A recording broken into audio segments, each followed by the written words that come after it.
Muy querida familia de los Caballeros de Colón, es un gusto el poder expresarme a través de estos medios digitales para que podamos reflexionar juntos sobre la solemnidad de Jesucristo, Rey del Universo, que aquí en México se considera que es la celebración del Día del Laico.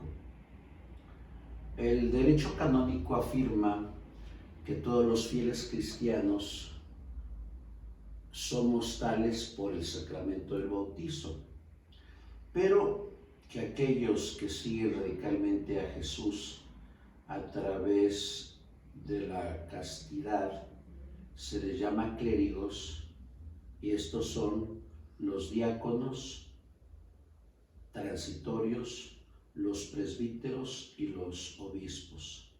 Y los demás son fieles laicos. ¿Qué es lo que pide? Y esto me hace recordar el Concilio Vaticano II. ¿Qué es lo que pide los obispos reunidos hace más de 55 años a los laicos del mundo? Precisamente la Constitución Dogmática Lumen Gentium, emanada del mismo concilio, habla sobre la Iglesia. Y en el capítulo 5 de la Lumen Gentium se afirma la Iglesia, vocación universal a la santidad. Es decir, tanto los laicos como nosotros los clérigos estamos llamados a una alta vocación, la santidad. Es por eso que en la solemnidad de Jesucristo, Rey del Universo, en el prefacio se habla de un reino de santidad y de gracia, de justicia, de amor, de paz, de vida y de verdad. ¿Cómo conseguir el estado de santidad sino a partir del estado de gracia? ¿Y qué es el estado de gracia? Y para eso tenemos que recordar el capítulo 1 de la carta a los Efesios, aquel himno cristológico. Bendito sea Dios, Padre de nuestro Señor Jesucristo, que nos ha enriquecido con toda clase de bienes espirituales y celestiales. El estado de gracia son gracias específicas que Dios da al ser humano, ya sea en la vida de soltería, ya sea en la vida de matrimonio o ya sea en la vida de clerecía. El ejemplo lo tenemos en la Virgen María. El Catecismo de la Iglesia Católica del 490, recordando el número 56 de la Lumen Gentium, afirma que María Santísima fue dotada de dones especiales para cumplir esa vocación.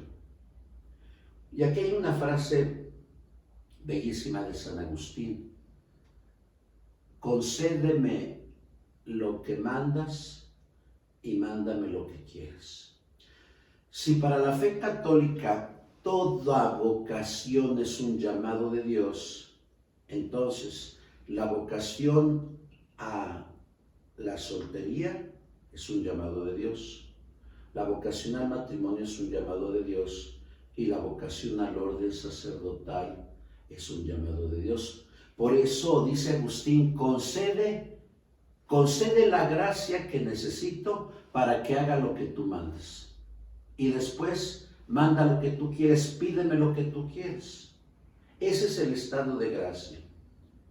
Pero ¿cómo conservar el estado de gracia todos los fieles cristianos, tanto laicos como clérigos? Frecuentando las horas litúrgicas, es decir, el oficio, frecuentando la vida sacramentaria, la confesión y la comunión, frecuentando la vida de oración y frecuentando la lectura de la palabra de Dios. Y esto lo hacemos vida en la caridad. ¿Y cómo se expresa la caridad? Pues a través precisamente de las virtudes que en la solemnidad de Jesucristo, Rey del Universo, se afirma. Reino de amor, de paz, justicia, verdad y vida. Ahora, la vocación de los laicos es una vocación específica y es su santidad Juan Pablo II, que ya lo tenemos en los altares, quien hace ya 30 años publicó un documento que se llamó la Christi Fidelis Laici, es decir, la acción de los laicos en la vida de la Iglesia. Porque imagínense, en el mundo entero hay cerca de 1.250 millones de laicos. ¿Saben cuántos sacerdotes somos en el mundo, incluyendo obispos, presbíteros y diáconos? Y eso que han muerto muchos con el coronavirus, serán aproximadamente unos 430,000. ¿Qué somos en porcentaje dentro de la Iglesia Católica los clérigos? Pues somos el 0.0001%. Por tanto, ¿qué es lo que pide la Lumen Gentium? Que nuestra vocación esté orientada a la santidad. ¿Cómo se santifica el laico en medio de las realidades temporales? Primero, en el lugar donde Dios nos ha puesto, la familia, porque a través del amor que le tengamos a los padres, la esposa, el esposo y a los hijos, se santifica el laico. La primera gran vocación a la que es llamado el laico es que santifique su vida dentro de la familia. Bueno, eso también nos corresponde a nosotros cuando fuimos niños y jóvenes, al lado de papá y de mamá y de nuestros hermanos. Y si la misión es santificar a nuestra familia, indudablemente, como esposos, como padres y como hijos, tenemos que estar en paz y en concordia con cada uno de los que integran nuestra propia familia. Pero ustedes, queridos laicos, muchos han optado por quedarse solteros y otros por casarse por la Iglesia. Si nosotros, como lo comentaba hace un momento, bueno, ustedes, queridos laicos, frecuentan la confesión y la comunión, la vida de oración, la vida litúrgica, la meditación de la palabra, ahí van a encontrar un cúmulo de gracias. Pero ¿qué es lo que nos pide Dios? ¿Qué es lo que les pide a ustedes y a nosotros? Fidelidad. Por eso hay otra frase de San Agustín: dame lo que tienes y te daré lo que tú necesites. Es decir, dame tu fidelidad, porque ¿cómo podemos exigirle al Señor lo que nosotros no damos? Él nos da las gracias específicas, pero si nosotros no somos fieles como padres, como esposos, como hermanos o como solteros, no le vamos a echar la culpa a Dios. Esa sería la primera realidad específica que debemos de santificar. El esposo santifica a la esposa a través de la fidelidad, el respeto y el amor. Los hijos santifican a los papás y los papás a los hijos, los primeros a través del amor, el respeto y la obediencia, y los segundos a través del testimonio y el ejemplo de vida. Esa sería la primera realidad que debe de ser santificada a través del trabajo de los laicos. ¿Cuál es la segunda realidad? Y para eso hay muchísimos documentos de la congregación de la familia, de la congregación de las escuelas católicas, del mismo Papa, cartas a las mujeres, la la colaboración del hombre y la mujer en la vida de la iglesia. Bueno, la segunda realidad que debemos de iluminar son las realidades temporales. Es decir, los laicos, a través del llamado que Dios les ha hecho, iluminan su vida como artesanos, como profesionistas, como académicos, como políticos o como empresarios, o como campesinos o como trabajadores. Ahí, en ese vasto campo, ustedes, queridos laicos, tienen la primera obligación de no negar a Jesucristo en las realidades temporales. Pero, ¿cuál sería el peligro de algunos laicos? Que en este mundo desacralizado y laicizado, nos avergoncemos de expresar en la vida universitaria como estudiantes, en la vida académica como maestros, en la vida empresarial, en la vida política o en la vida deportiva o en la vida cultural, nos dé miedo expresar nuestras ideas y nuestras creencias.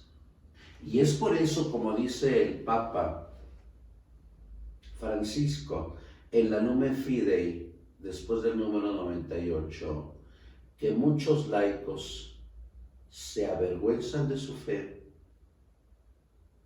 y o escamotean la fe. Bueno, él incluye a laicos y a clérigos y nos llama agentes de pastoral. Pero ese sería el tercer punto. ¿Cómo debo de iluminar mis realidades temporales en la vocación específica a la que el Señor me ha llamado? Vuelvo a insistir, las virtudes que emanan de la solemnidad de Jesucristo en su prefacio. Reino de paz, reino de vida, de verdad, de justicia y de amor. De aquí podemos entender que tristemente a veces nos dejamos llevar no por el Señor, sino nos dejamos llevar por los criterios del mundo. El ejemplo lo tenemos en santos admirables. Hay muchos santos grandiosos. Puedo pensar en la vida académica. Henry Newman, aquel inglés de Oxford.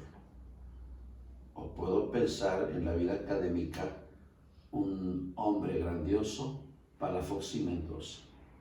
O puedo pensar en la vida académica una gran santa, Teresa de Ávila. Y digo vida académica porque escribió, o en Edith Stein. O puedo pensar en la vida política, Tomás Moro. O puedo pensar en la vida empresarial, personas que tratan de ser justas con sus trabajadores. Puedo pensar en Seliger, el dueño de Bimbo, bueno, ya murió. O otros, o el mismo Edelmiro Trasloceros, a quienes nosotros alabamos por su congruencia en tiempo terrible del callismo, y por eso es el consejo del cuarto grado. Tenemos tantos ejemplos de hombres y de mujeres que no se avergonzaron de afirmar públicamente que creían en Dios y que creían en el Señor. Por eso, queridos laicos, piensen ustedes, porque yo no soy laico, yo soy clérigo, si verdaderamente o somos congruentes en esa labor titánica de evangelizar estas realidades temporales en México o no somos católicos. Tristemente, si ustedes recuerdan, el efímero Partido Católico Nacional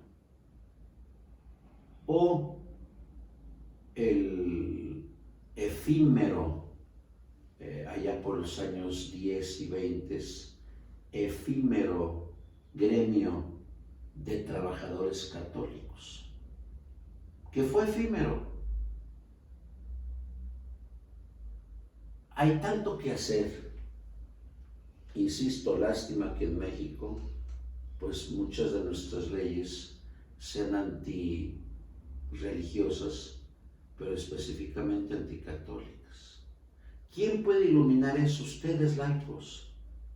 Ustedes supongo que recordarán cómo hace unas semanas y el tribunal sancionó a un cardenal, a dos obispos y a dos clérigos, uno clérigo de Puebla, de los legionarios, simplemente porque hablaban de cuestiones políticas. Yo me pregunto, si la Constitución, que supuestamente es la máxima ley en México, dice que todos los católicos tenemos derecho a expresar libremente nuestras opiniones, entonces los sacerdotes somos de cuarta o quinta categoría.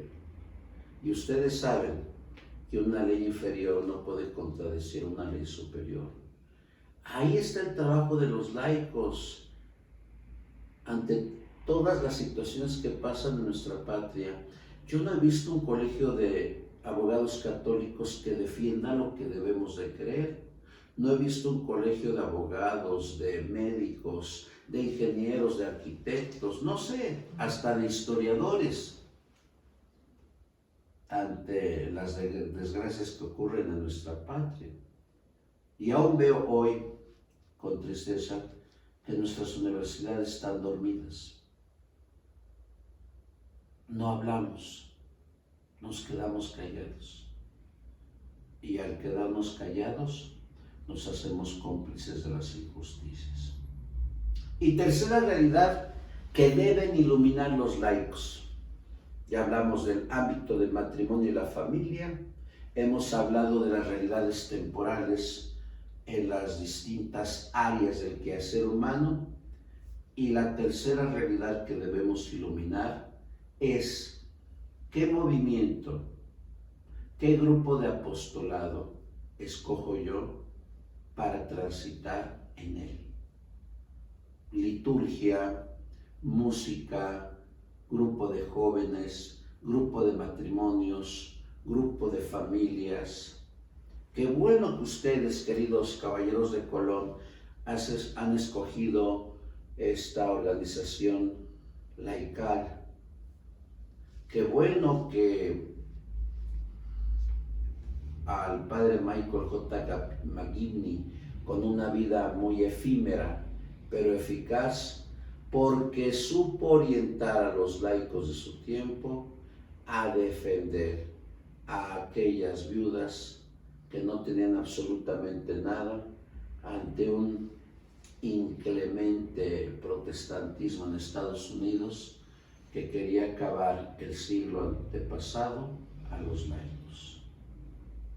El beato Michael J. McGivney desde el cielo intercede por nosotros, pero ojalá que tengamos mayor valentía, mayor entusiasmo, mayor coraje para expresar lo que creemos. Porque si estamos en un movimiento laical de Iglesia Católica, tenemos, y eso yo lo supongo, que defender lo que creemos. Hoy en estos tiempos, los legisladores piensan que son los dueños de lo que debemos de decir y hacer. Aún los ejecutivos, tanto federal como estatal o municipales. Y yo creo que cuando hay una verdadera democracia, cada quien es libre con fundamentos de expresar su propia opinión. Sí les pido a todos los caballeros de Colón, a los de cuarto grado, pero en especial a los caballeros de Colón aquí de Puebla y de cualquier otro lugar, que trabajemos y que demos un granito de arena en la unidad, en la caridad, en la patria. Porque eso es una exigencia que nos compromete desde el momento en que cada uno de nosotros ha realizado un grado. Porque si yo realizo el grado de la unidad, de la caridad, sin frutos, indudablemente soy un mentiroso. Forzosamente, como fiel cristiano, tengo que dar frutos que permanezcan para siempre. Esas, pues, en el ámbito de nuestra Iglesia Católica, son las tres realidades a las cuales ustedes están llamados a participar. La realidad de la familia, la realidad social y la realidad eclesial. Porque si ustedes, queridos laicos, no se forman, como decía el gran teólogo Jacques Danielou, lo que ha faltado a los clérigos es formar la conciencia cristiana de los fieles. Y por eso vemos tantos católicos, laicos, apáticos, abúlicos, pasivos, negligentes, que en realidad no hacen nada. Pero claro, yo reconozco la labor de laicos que se han santificado en la soltería, laicos que se han santificado en la vida matrimonial, laicos que se han santificado en la vocación específica como maestros, como profesionistas, como empresarios, como políticos, donde ellos indudablemente son la guía en solidaridad, en bien común, en justicia, en caridad y en paz. Pero también reconozco, aunque todavía estamos en tiempos de pandemia, el trabajo de los laicos en la vida de la Iglesia. ¿Y por qué en la vida de la Iglesia? Porque sí se necesita el trabajo de ustedes. ¿Qué somos nosotros? Pocos sacerdotes ante millones de laicos que, formando su propia conciencia, podrían evangelizar en las realidades que hoy nos toca vivir. Pues que el Señor nos conceda gracia y fuerza, y felicidades a ustedes, laicos, por su pasado día. Les daré la bendición. El Señor esté con vosotros, y la bendición de Dios Todopoderoso, Padre, Hijo y Espíritu Santo, descienda sobre ustedes y permanezca para siempre. Amén. Michael J. Magibni, beato, rogad por nosotros. Nunca me hiciste la señal y